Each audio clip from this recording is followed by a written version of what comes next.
В год нартского эпоса, объявленного в Осетии, Дом-музей Бориса Галаева проводит встречи, посвященные истории постановки первой осетинской музыкальной драмы Бориса Галаева «Нарт Батрац» в городе Сталинир 1942 года. Постановка была огромным достижением осетинского и советского искусства и вошла во все оперные справочники Советского Союза.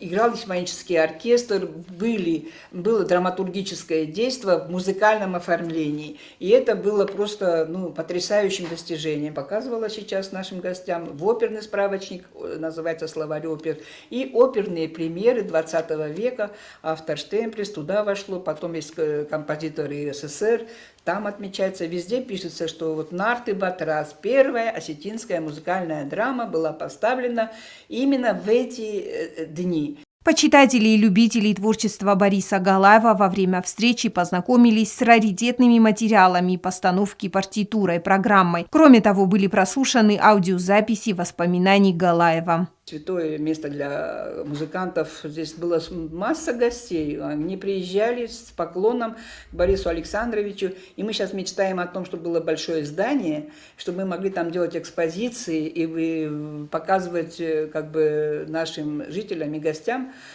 какой был интенсивный характер жизни у обитателей этого дома и вообще у наших музыкантов. Одним из активных участников музыкальной драмы Бориса Галаева в те годы стал известный виолончелист Герц Сомек. Спустя столько лет его внук Леонид Усминский приехал в Южную Осетию, узнав о дружбе дедушки с Борисом Галаевым. Я с огромным удивлением и радостью узнал для себя новые факты из жизни моего деда, который в свое время вывел меня на большую сцену. В 1942 году он участвовал в постановке музыкальной драмы оперы Бориса Галаева «Нарт и Батрац».